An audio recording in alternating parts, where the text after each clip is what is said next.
Look for the zombie fish. Published in 1993, written by Ramsey Campbell, Alone with the Horrors is a horror anthology, surprisingly, which has 37 little nasties in it.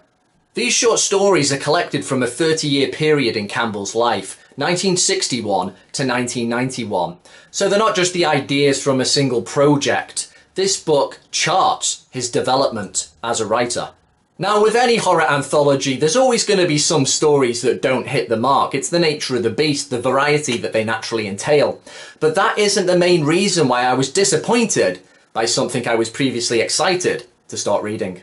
Campbell, a big fan of H.P. Lovecraft, and a great contributor to the Cthulhu mythos in other works, starts the anthology with a couple of Lovecraftian tales, and they're pretty good.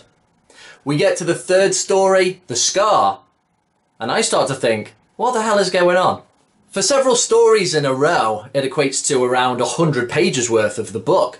We've got some weird mutated blend between Lovecraft and M.R. James. It's pretty experimental with the themes, it's abstract, and I'm a lot more confused than I am scared. It's not just the abstract themes though, but the prose itself.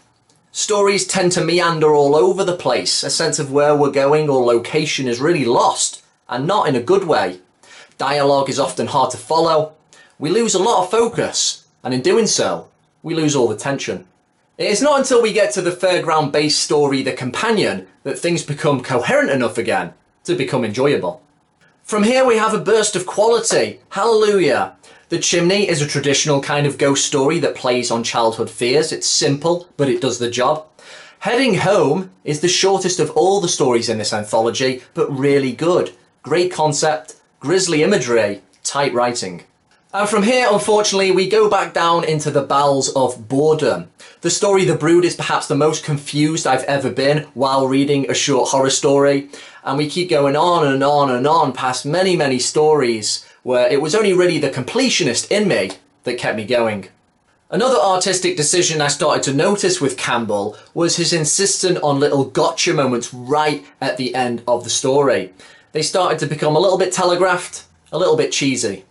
I soldiered on and my patience was somewhat repaid. The stories did get better, and again the word more coherent near the end.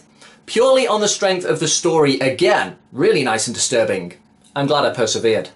In the introduction to this collection, Campbell gives us little blurbs of each of the stories in terms of what he was trying to achieve, where his mind was at creatively, but most importantly, he lets us know what certain magazines thought about them. And it just gets at the main point. What we find scary is preferential. On the basis of the very good stories I did read in this collection, I would check out more Ramsey Campbell. But Alone with the Horrors, too much miss than hit for me. I would have to give it 2.5 goat skulls out of 5.